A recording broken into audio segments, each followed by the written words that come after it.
Toshkent tumani axborot kutubxona markazi taqdim etadi.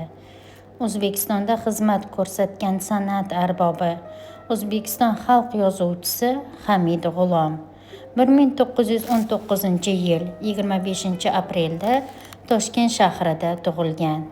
Shoir, nosir va dramaturg Hamid G'ulom O'rta Osiyo industrial instituti va Toshkent pedagogika institutida tahsil olgan.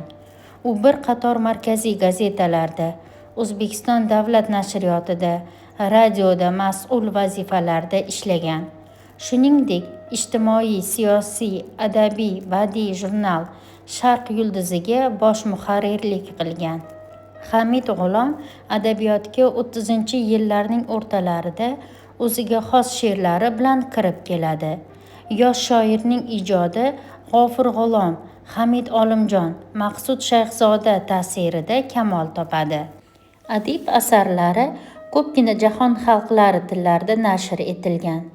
Birgina Mangulik romani Xitoy tilida 500 million nusxada chop etilgan.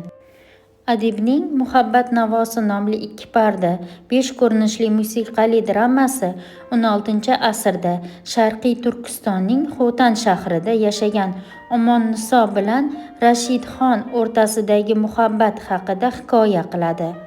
Mashrab romani tarixiy mavzuda yozilgan. Hamid G'ulomning Toshkentliklar romani Respublika davlat mukofotiga sazovor bo'lgan. Adib mustaqillik yillarida El-yurt hurmati ordeni bilan taqdirlangan. Hamid G'ulom zamondoshlarimiz poetik obrazini yaratish ustida izlanayotgan zamonaviy o'zbek adabiyotining iste'dodli namoyandalaridandir. Hamid G'ulom 1998-yilda El-yurt hurmati, 2004-yilda Mehnat shuhrati ordenlari bilan mukofotlangan. Hamid G'ulom 2005-yil olamdan o'tgan.